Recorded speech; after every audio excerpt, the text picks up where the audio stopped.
আমি জানি না, আমারও সন্তান আছে, আপনাদের যারও সন্তান আছে আপনারা জানেন যে সন্তান যখন কাঁদতে শুরু করে প্রত্যেকটা মা বাবার দিলের মধ্যে গিয়ে আঘাত লাগে, কিভাবে এক সন্তানের কান্নাটা বন্ধ করা যায়। কিন্তু আমি জানি না, আমাদের গাছার তো মা তার সন্তানের কান্না বন্ধ করতে পারে না, কারণ তার বুকে দুধ নাই।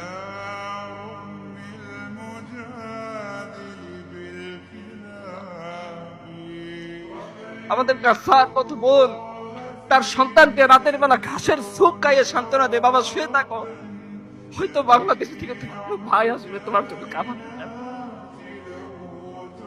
হয়তো কেউ আসবে। রেড ক্রস চলে যায়, রেড ক্রিসেন্ট সোসাইটি চলে যায়, খুব ফার্দার অর্গানাইজেশন গুলো চলে যায়।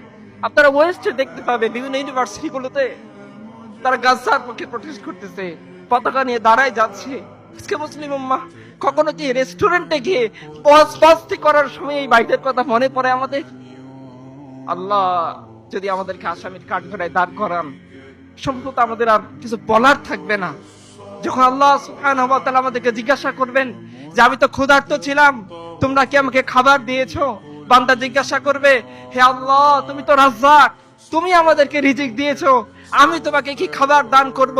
আর আল্লাহ বলবেন যে তোর পাশেই এমন একদল মানুষ ছিল যারা তার সন্তানকে তোর কথা বলে ঘাসের স্যুপ খাইয়ে শুইয়ে দিয়েছিল, যে তার সন্তানকে বুকে দুধ ছিল না, ঘুম পাড়ানি গান বলে সন্তানকে সারা রাত্রি ধরে বুকের সন্তানকে আগলে রেখে তাকে একটু ঘুম পাড়ানোর জন্য চেষ্টা করেছিল।